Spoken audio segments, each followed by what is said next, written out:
Bismillahirrahmanirrahim. Assalamualaikum warahmatullahi wabarakatuh. Saya Syahrul Mubarok dari kelas G, ingin mempresentasikan tugas rangkuman materi dari pemrograman web 2023. Oke, yang pertama, pendaftaran di WhatsApp grup PWeb 2023 yang diampu oleh Pak Ali Tarmuji. Kemudian pemasangan tools agenda di smartphone. Saya memasang Google Calendar untuk menjadwal perkuliahan saya. Kemudian pendaftaran di gitlab.com. Ini saya telah berhasil mendaftar di GitHub yang sebelah kiri, kemudian di GitLab yang sebelah kanan. Oke, kemudian tugas kedua, konsep client side dan server side. Perbedaannya, yang pertama dari segi pengertian, client side scripting adalah bahasa pemrograman web yang pengolahan datanya dilakukan oleh komputer pengguna atau pengunjung. Jadi, ketika seseorang berkunjung ke sebuah web, komputernya akan mendownload data atau script yang bersifat client side di web tersebut. Kemudian, untuk server side scripting adalah bahasa pemrograman web yang pengelolaan datanya dilakukan oleh komputer, server, atau penyedia. Jadi, setiap kali sebuah web dikunjungi, server akan mengirimkan data-data yang diminta dari database yang kemudian akan ditampilkan di web. Kemudian dari cara kerjanya, kalau client side itu sangat sederhana, yaitu berawal dari klien memanggil URL melalui browser, kemudian browser mendapat halaman dari web server yang nantinya akan memberikan segala informasi yang dibutuhkan web browser. Kemudian untuk server side, hanya perlu penerjemahan khusus untuk kode-kode seperti PHP yang nantinya akan diterjemahkan ke mesin PHP ke kode HTML terlebih dahulu sebelum diterjemahkan ke browser untuk ditampilkan di layar klien. Untuk lebih jelasnya, lihat skema yang ada membandingkan konsep kerja HTML dengan PHP. Kemudian dari persyaratannya, client side harus memerlukan browser untuk menjalankannya, namun untuk server side harus memerlukan server untuk menjalankannya. Kemudian dari toolsnya bisa menggunakan Microsoft Frontpage, Macromedia, Dreamweaver. Kalau untuk server side bisa menggunakan Apache, GitLab, GitHub, kemudian yang lain-lain. Kemudian untuk bahasa pemrogramannya sendiri, dari client side ada HTML, CSS, dan JavaScript. Kalau server side menggunakan PHP, kemudian Ruby, Java, Node, Python. Kemudian lanjut ke tugas kedua yang B, persiapan tools programming. Di sini saya menggunakan kode editor yaitu Sublime Text. Kelebihannya adalah, ini typo, harusnya Sublime Text. Aplikasinya itu ringan, kemudian multi selection dan multi platform. Tapi kekurangannya yaitu berbayar. Kemudian untuk tugas yang C, persiapan tools programming web server. Di sini saya menggunakan XAMPP. Ya, ini kelebihannya itu gratis, multiplatform, kapasitasnya memadai, dan banyak fitur lainnya. Serta kekurangannya itu tidak cocok untuk data yang besar karena terbatas. Kemudian lanjut di tugas yang D, persiapan tools programming web. Nah, di sini saya telah membuat repository baru dengan nama tugas akhir PWeb 2023. Kemudian saya menginvite dosen pengampu saya, yaitu Bapak Ali Tarmuji. Oke. Tugas kedua yang E, pemasangan Git client di laptop atau plugin Git di editor. Nah, di sini saya menggunakan aplikasi Fork. Nah, di sini saya telah melakukan cloning terhadap project yang tadi saya taruh di GitLab. Kemudian lanjut ke pertemuan 3, tugas A, pemahaman HTML. Nah, pengertian HTML sendiri adalah bahasa markup yang digunakan untuk membuat halaman web. HTML berfungsi sebagai dasar dari hampir semua halaman web yang kita lihat di internet. HTML memungkinkan pengguna untuk memformat teks, menambahkan gambar, video, dan audio, serta membuat tautan ke halaman web lainnya.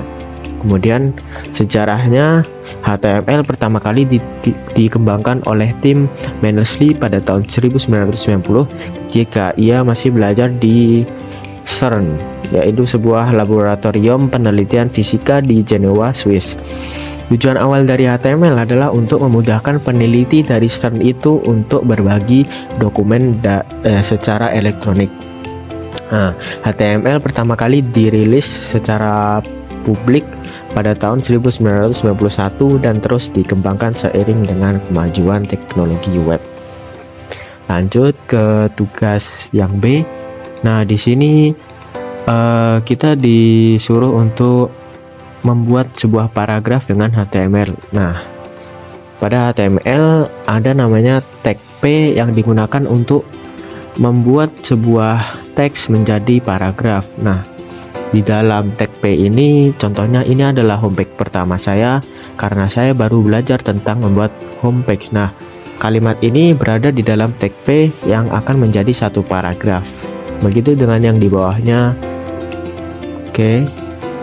Kemudian lanjut ke C, mencetakkan font huruf dengan HTML. Nah, pada HTML dapat mencetak font dengan tebal, miring, ataupun garis bawah. Nah, untuk membuat font itu tebal kita menggunakan tag B, yaitu bold. Kemudian ada tag I untuk membuat miring dan tag U membuat underline. Nah, berikut adalah tampilannya di browser. Yang tebal menjadi tebal, yang miring menjadi miring, yang garis bawah menjadi tergarisbawahi. Kemudian lanjut ke tugas D, teks pangkat atas dan bawah dengan HTML. Nah, di sini untuk membuat sebuah karakter agar menjadi di bawah, yaitu dengan memasukkannya ke dalam teks sub. Nah, di sini saya membuat contoh X1. Nah, X1-nya berada di dalam teks sub yang kemudian satunya akan berada di pojok kanan bawah dari X. Kemudian untuk membuat pangkat, kita bisa menggunakan teks sub SUP.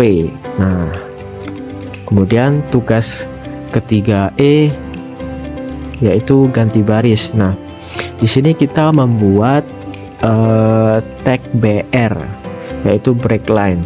Nah, setelah saya menuliskan perkenalkan, nah terdapat sebuah tag BR yang akan membuat kalimat atau teks selanjutnya berada di line baru. Nah, nama saya Syahrul ini adalah, nah dia akan berada di bawah dari perkenalkan karena ada break line-nya.